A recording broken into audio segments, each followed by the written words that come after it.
अनुच्छेद लेखन।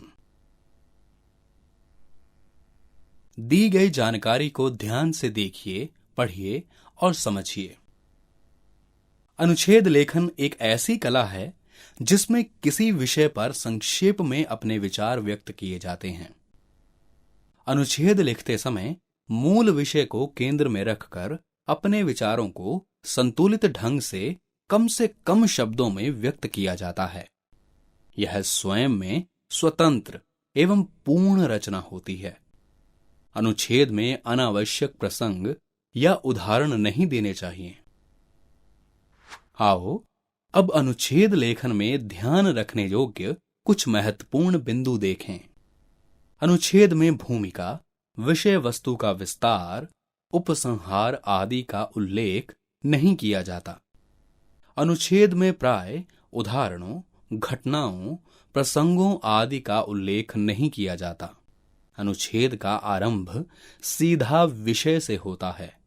शब्द सीमा का ध्यान रखना चाहिए। उदाहरण के लिए अनुच्छेद देखें। पेयजल संकट। आज पूरा विश्व पेयजल के संकट से जूझ रहा है। पानी की कमी विकराल रूप धारण करती जा रही है। कुछ अनुभवी पुरुष तो यहां तक कहने लगे हैं कि अगला विश्व युद्ध पानी के लिए होगा। विश्व की कुल आबादी के 18% हिस्से को पेयजल उपलब्ध नहीं है। इनमें सबसे बुरी हालत विकासशील तथा पिछड़े हुए देशों की है।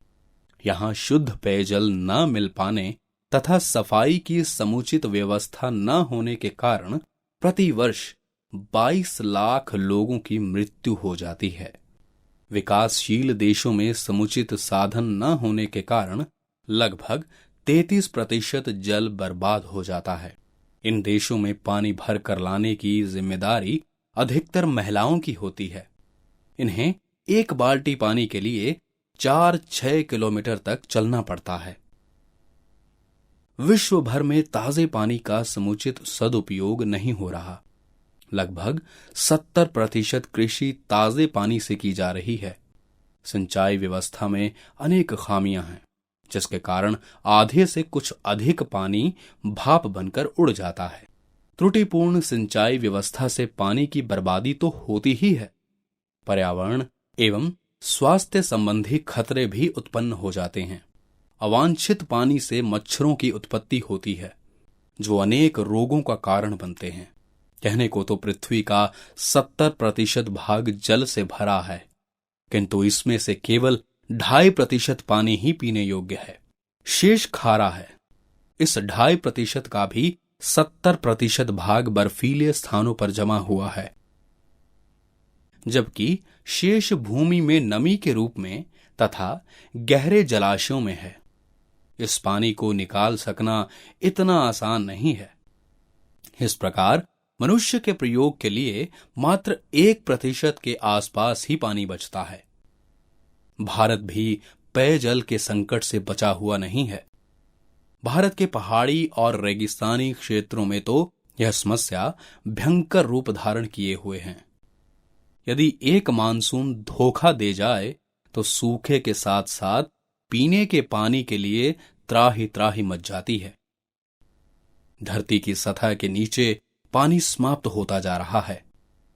पानी का स्तर पहले की अपेक्षा 30-40 फुट तक नीचे जा चुका है। पर्यावरणीय प्रदूषण के कारण नदियों की हालत दयनीय है। अनेक झरने भी सूख चुके हैं। यहां बहने वाली नदियां घरेलू कचरे तथा औद्योगिक कचरे की मार भी झेल रही हैं। पानी की गुणवत्ता के आधार पर भारत का 17वां स्थान है। भारत की आधी आबादी को स्वच्छ पेयजल उपलब्ध नहीं है। इसमें शीघ्र सुधार होने की आशा भी कम नजर आ रही है। पेयजल संकट से पूरे समाज, पूरे राष्ट्र को एकजुट होकर जूझना पड़ेगा। अकेली सरकार कुछ नहीं कर सकती। सरकार अपने दम पर पर्यावरण प्रदूषण को भी समाप्त नहीं कर सकती। हमारा फर्ज है कि हम कम से कम पानी में अपना निर्वाह करें। जल की एक बूंद भी बर्बाद ना करें। नदियों को साफ सुथरा रखें और उन्हें पवित्र एवं पूज्य मानें।